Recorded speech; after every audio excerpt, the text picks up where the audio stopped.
Today on Investigate TV Plus, an alarming number of black women in this country are dying during childbirth. I'm Lee Zurich. And I'm Tisha Powell. How a source of support and advocacy for pregnant women could be a solution. Plus, a new mother forced to pay nearly $10,000 after her insurance company denied her claim for a home birth and midwife. I think the system is kind of built to demoralize and exhaust you. We break down the questions you should ask about your coverage so you're not caught off guard. Then we check out a band that's been hitting all the right notes for nearly 200 years. In-depth stories that inform and inspire. You're watching Investigate TV Plus.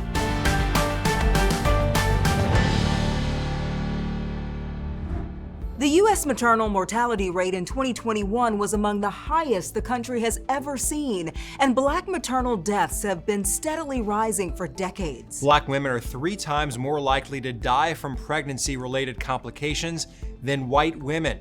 And the Department of Health and Human Services found that black babies are more likely to die than any other racial or ethnic group. They're also more likely to be born prematurely, setting them up for health issues that could follow them through their lives. But one study published in the Journal of Perinatal Education says that pregnant women who had doulas were 4 times less likely to experience birth complications. Reporter Kristen Crowley follows the journey of an expectant mom who turned to a doula to support her during her pregnancy. Baby's asleep. I'll get out my special blocks. It's supposed to be a time of celebration and joy. You felt a contraction? It's big. It's right here. But as Kira Robinson prepares for her 4th baby, her strongest emotion is fear. My heart rate was really low, my blood pressure was really high, and I was stroking out. During Kira's last pregnancy, she developed preeclampsia, a serious blood pressure condition that usually develops in the 2nd trimester or later. Luckily, doctors caught her case. Black women have an increased risk of both the condition and its complications, including kidney damage and death. Worldwide, preeclampsia leads to more than 70,000 maternal fatalities every year. You would have died. Yeah, I would have died. Determined not to become a statistic, Kira knew she needed all the help she could get this time. But this is a food box. I wasn't sure if we can carry all of it. That's where Tara Irvin comes in. Good morning. How are you? She's a certified doula in St. Louis. So we're just going to just bounce like this. Doulas are trained professionals who provide non-medical support to mothers from pregnancy through postpartum.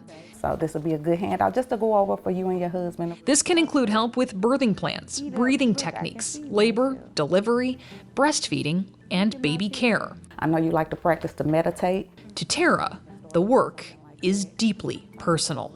My sister never got the chance to see her son nor hold her son.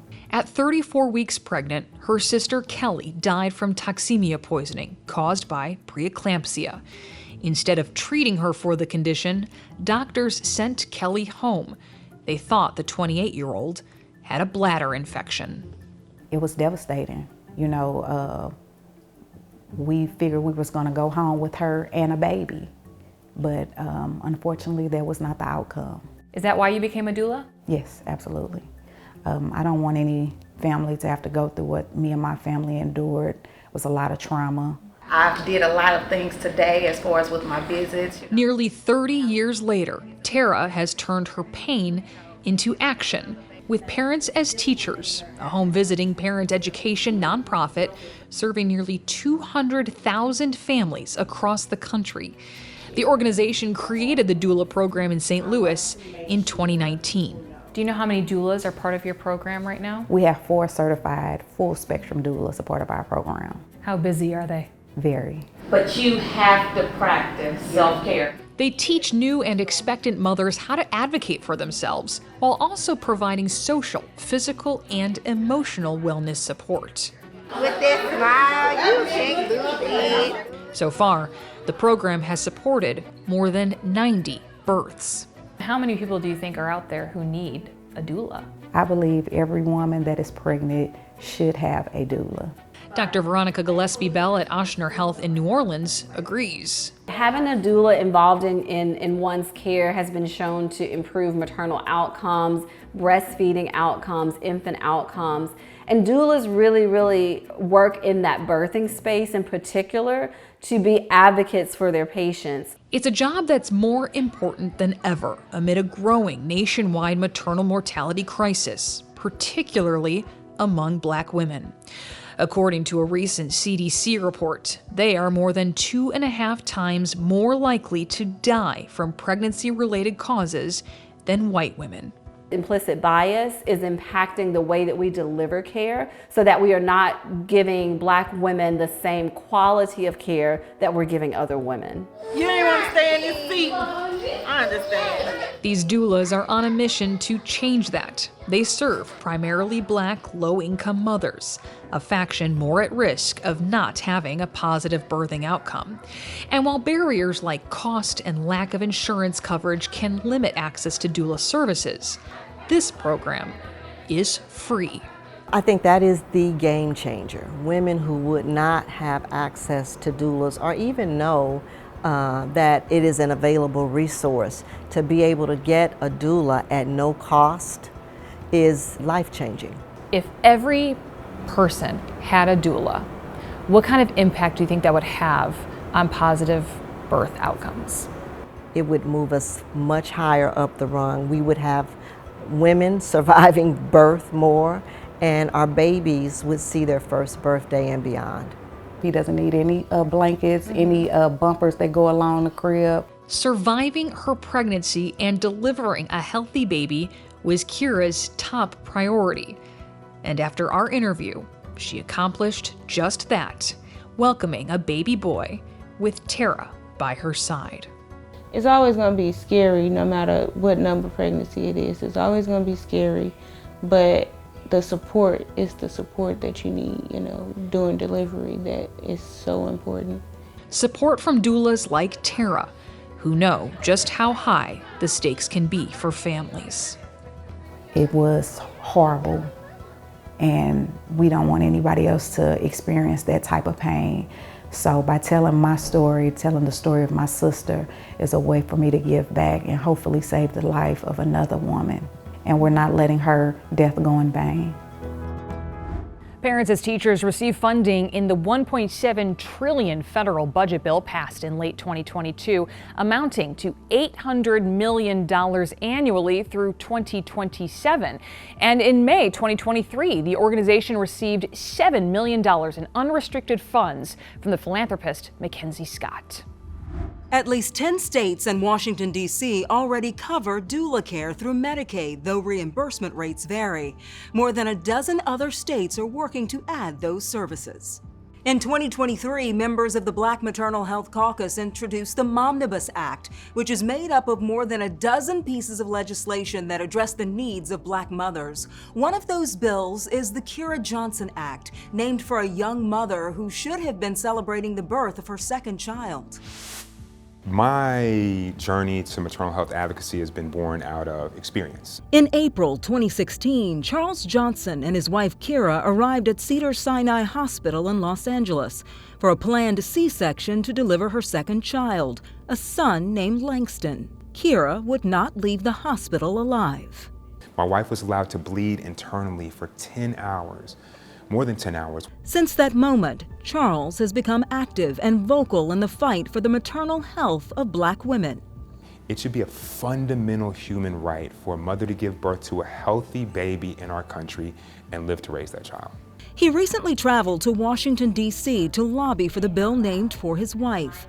The Kira Johnson Act, among other things, would create a 5-year, $50 million grant program at the U.S. Department of Health and Human Services. The grant would provide funding for community-based organizations to improve Black maternal health outcomes, including programs providing support for doulas throughout pregnancy and up to 1 year after birth. That enough is enough, and it's time for mothers and babies to be a priority in our country. Charles continues to advocate for mothers with his own movement, For Kira, For Moms. The organization fights for Black maternal health through advocacy, education, and service. It's a 5-letter law that can be a source of healthcare confusion. Still to come, we show you how to be your own investigator when it comes to HIPAA and where you can turn if your privacy has been compromised. And coming up next, many insurance companies have strict rules when it comes to covering midwives. The entire amount that was asked to be reimbursed by insurance was about $9,700. We examine the fine print that ended up costing this new mom thousands of dollars. You can watch Investigate TV Plus anytime, streaming online. Get the app for Roku, Amazon Fire TV, and Apple TV. They're free to download.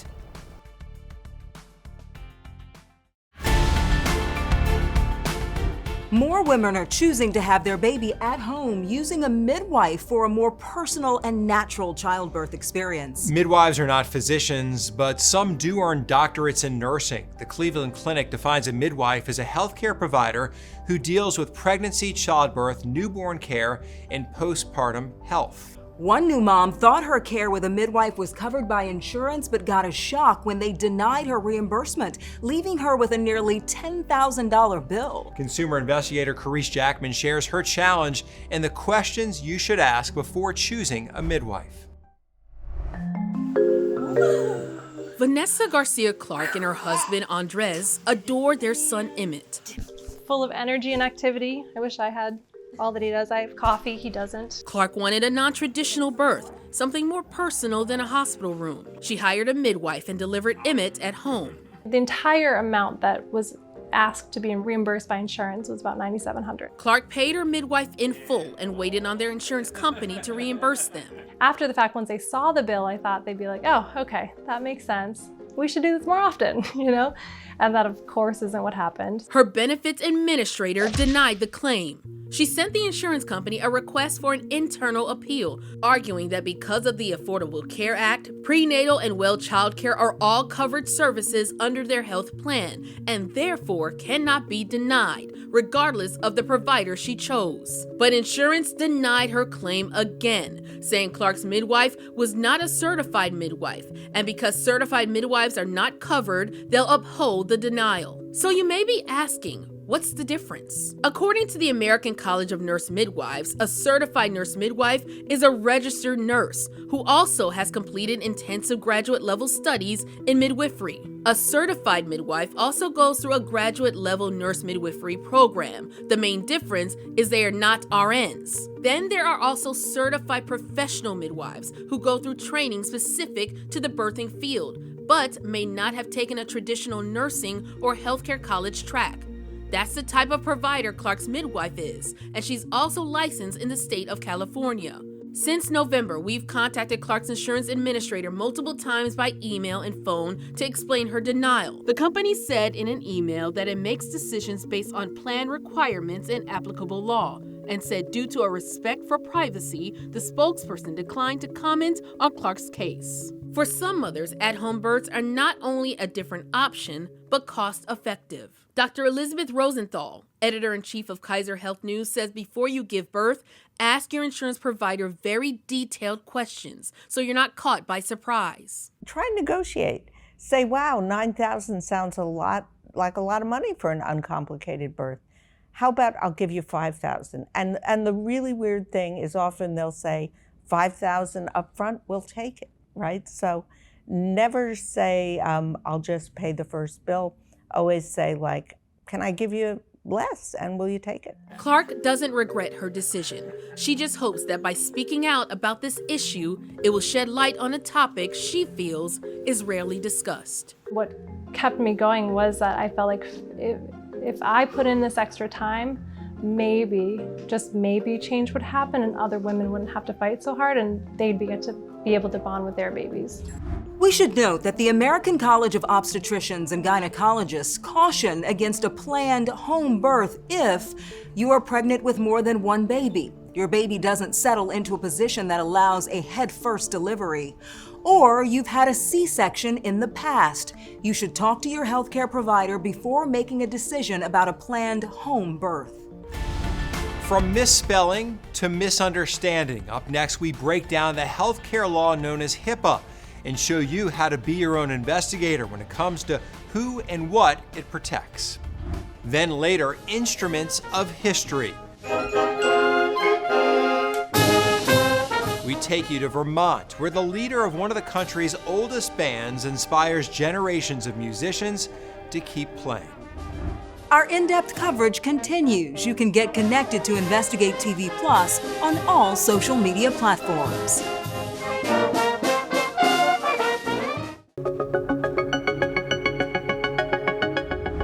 Most people consider their health information to be sensitive and assume lawmakers have put the guardrails in place to keep it private. But HIPAA's privacy rules are more limited than many realize. In this Be Your Own Investigator, Josie Sturman explains what HIPAA actually does for you.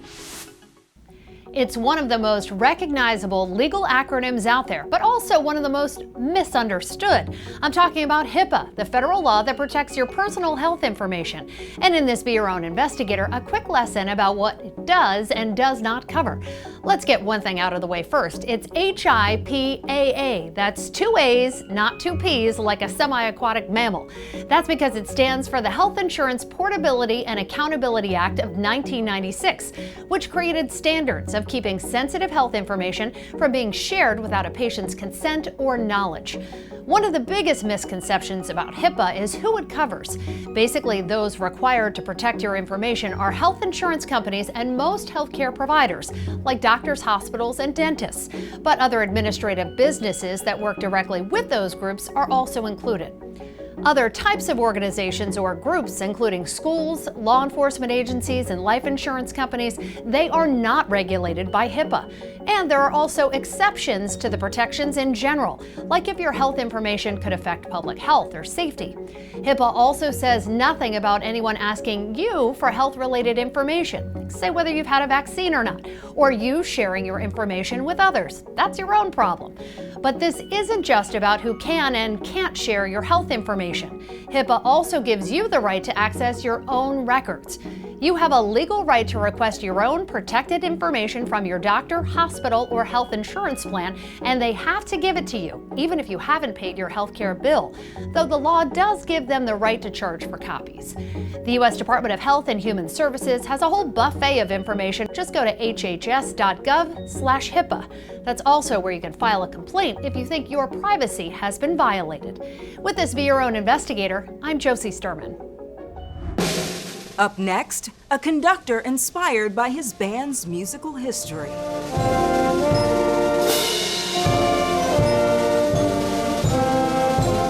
You can watch Investigate TV Plus anytime online. Just subscribe to our YouTube channel at Investigate TV. You can catch stories and full episodes.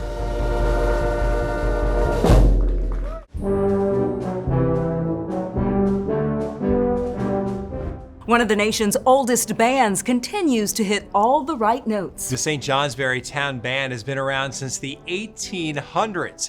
Gary Oben has been its leader now for 4 decades, and he hasn't missed a beat. Reporter Joe Carroll takes us to Vermont to listen in. It's a muggy Monday in St. Johnsbury. It's going to be humid. And Gary Oben is ready to conduct the town band. Don't collapse on me, though. I'll try not to. Got a good beer? No beer. Awesome, thank you. But free ice cream. It's been the sounds of summer. Let's see what we got here. For a very long time.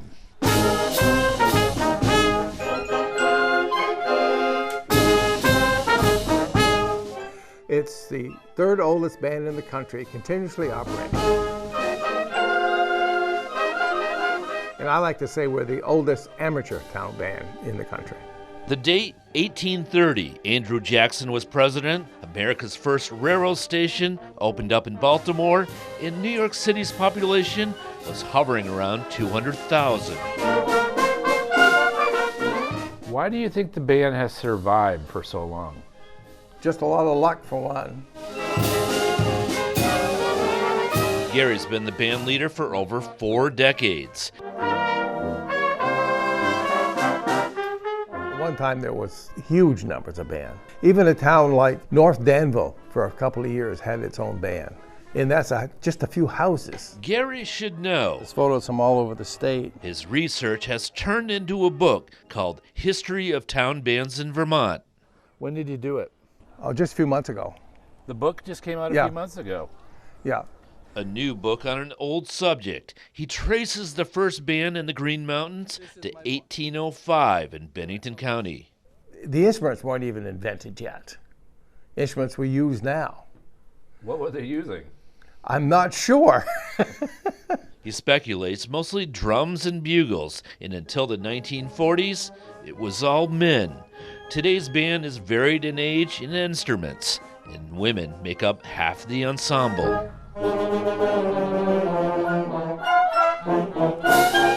At the end of the concert, there's a tradition playing the Star-Spangled Banner.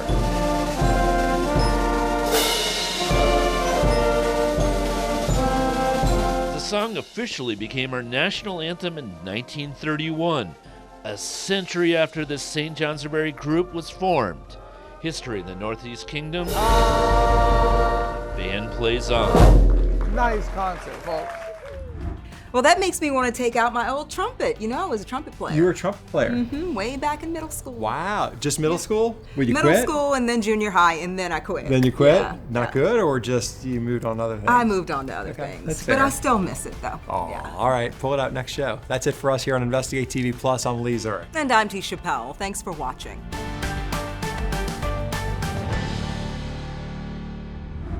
On the next Investigate TV Plus, accusations of racial profiling against airport drug officers. The only reason I can think is because they look like they're not supposed to have something that nice. We take an in-depth look at innocent people stopped and searched at the world's busiest airport.